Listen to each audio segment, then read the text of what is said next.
Thank you for joining another episode of the Investors Gate podcast. As always, I'm your host, Austin Tenoche. And today's episode is going to be about an exciting but frightening topic, the changing world order. There's a lot going on right now, and I think it's important people understand we are in a huge transitionary period that spells considerable consequences for the United States and the world writ large. So without further delay, let's get into it.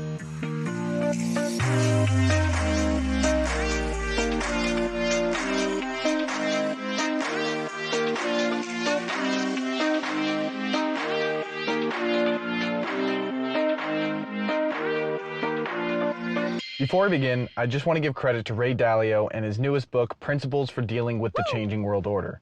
While this isn't technically a book review or a summary, my thoughts are largely inspired by his work, and I want to do my best to expand on his ideas and shed light on a crucially important topic that is increasingly becoming more relevant as more major geopolitical events transpire.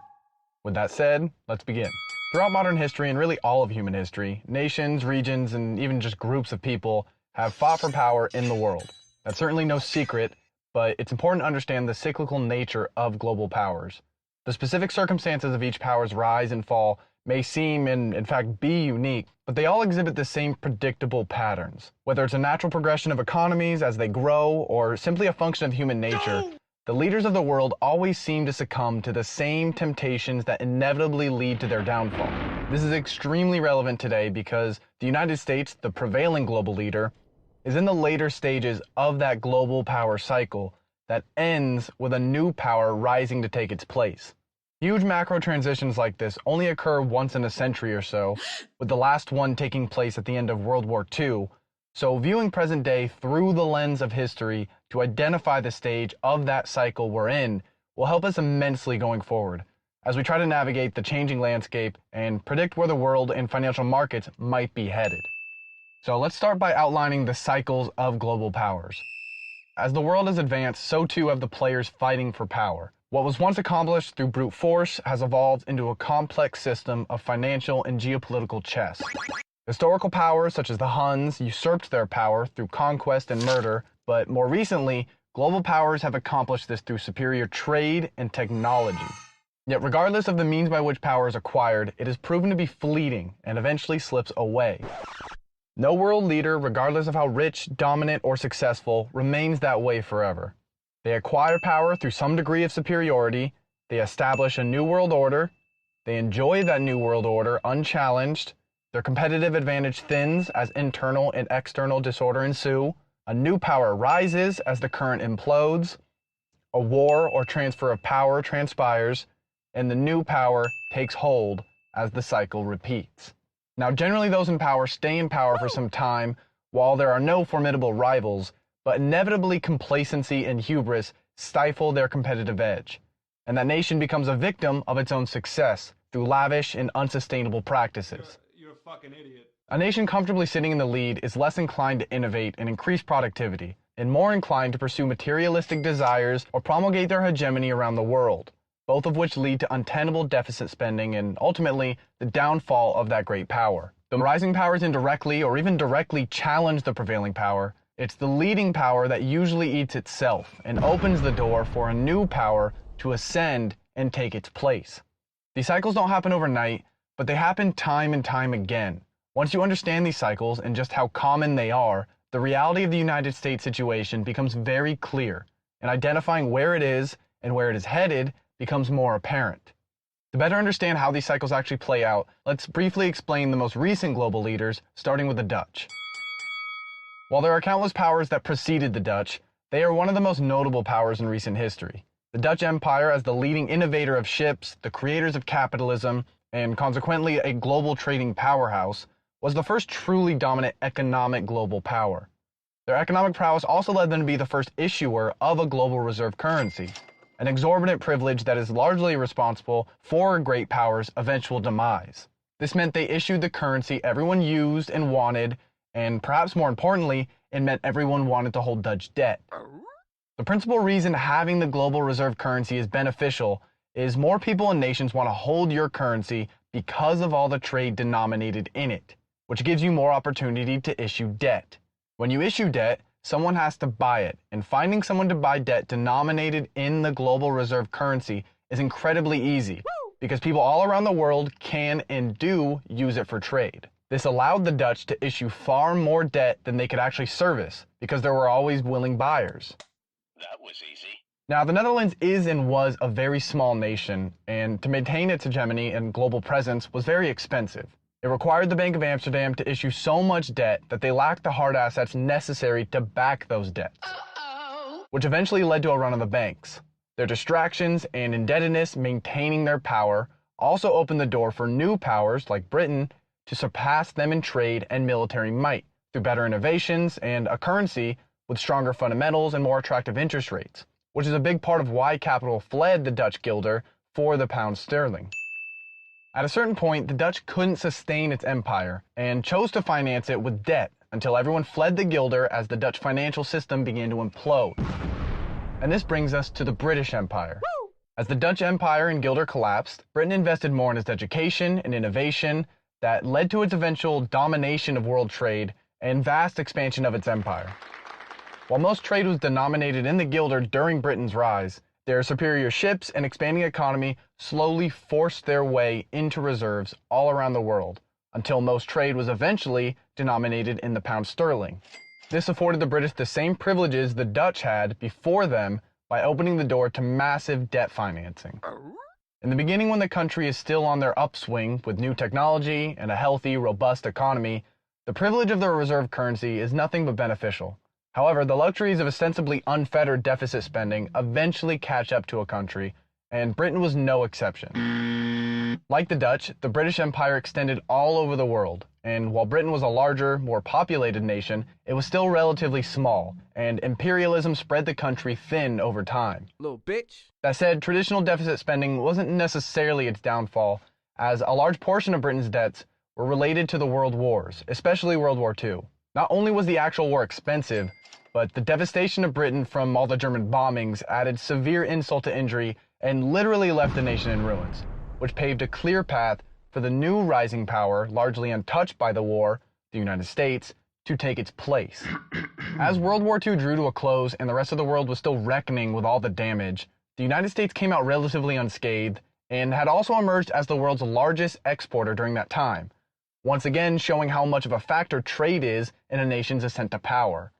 So with Britain effectively destroyed, massively indebted, and the United States a booming economy and military power, it was clear the new financial system would be centered around the US. This was cemented at the Bretton Woods meeting in 1944 and signaled it was now the United States' turn to hold and abuse the power of the global reserve currency. Much like the currencies of its predecessors, it made complete sense at the time to use the dollar as the global reserve currency, given the United States' outsized role in trade and military supremacy used to support dollar hegemony. No country even came close to matching the output or strength of the US, and thus the beginning stages of the big cycle were set in stone with a new world leader.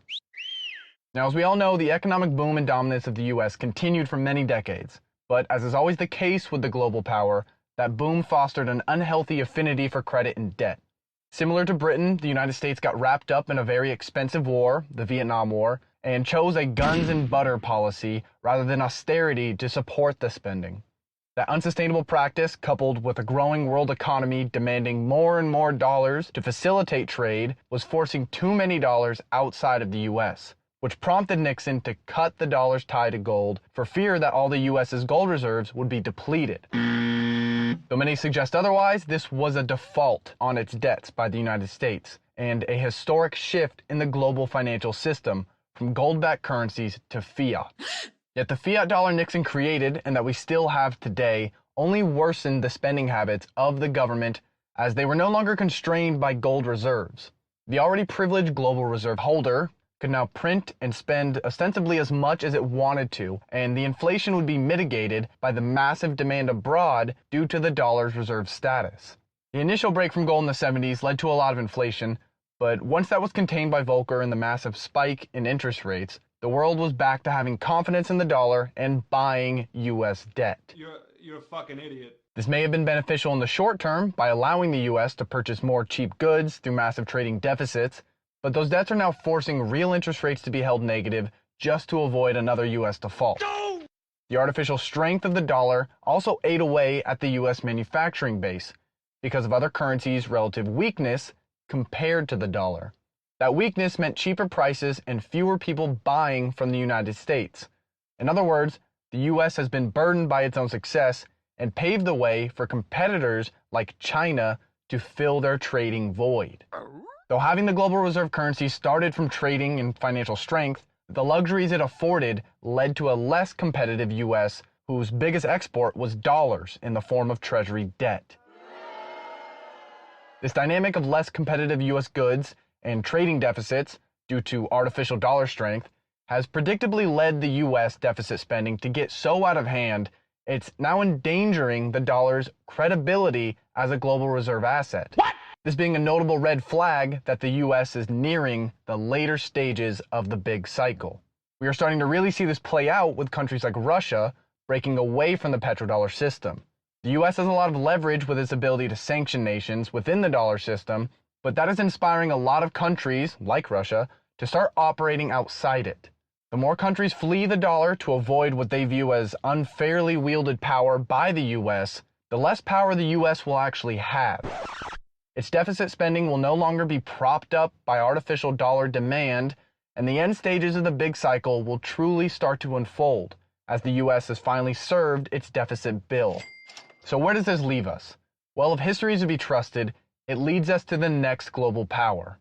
For anyone paying attention in the world, China is clearly the next greatest power and quickly surpassing the United States in many very relevant ways. They are now the biggest exporter, with an economy inching its way up to the global leader in GDP, and they have a military that could soon rival or even beat the United States. And given the United States has long abandoned its trade and manufacturing edge, largely exporting it to China, and built up a daunting $30 trillion in debt through excessive consumerism, credit, war financing, and maintaining dollar hegemony, it seems China only has to wait for this big cycle to play out to watch the US fall out of favor. It has all the characteristics of a rising global power and needs only a push from the rest of the world, whether that's through a major geopolitical catalyst like a war, or country by country acknowledging a deteriorating United States and necessary move away from the dollar. The biggest hindrance right now for this transfer of power to begin, though, is the absence of any serious alternative to the dollar. But that won't necessarily stop the US from failing and could quickly change. No! The Chinese yuan may not be anywhere close to global reserve status, especially considering its small percentage of global reserves at the moment and how closed off it is to capital markets compared to other major currencies. But there's already talk of China implementing a floating exchange rate between the yuan and gold.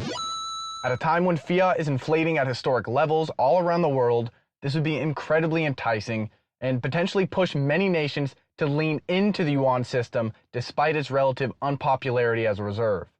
If more nations choose to denominate their trade in yuan, which is probably pretty convenient if most of your trade is with China, then China will only further underscore its role as the largest exporter and trading partner for most nations.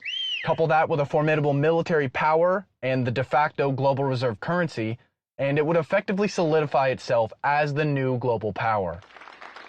That said, the US, like most global powers, won't be so willing to cede its power to any nation, no less China, so this could lead to very intense and dangerous tensions between the rivaling nations.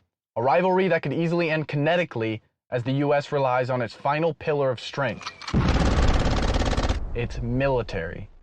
Now, if you asked me about the changing world order a few months ago, I would have mostly held the same opinion. The US is overly indebted, China is the new leader in trade and a rapidly growing economy, and eventually the big cycle would lead to the inevitable passing of the torch.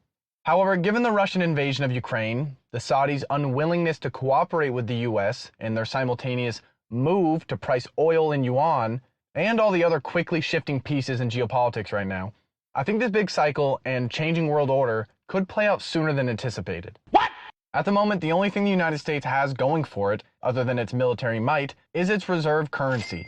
And countries in the East are starting to abandon that system for one centered around the yuan, so that power is slowly slipping away.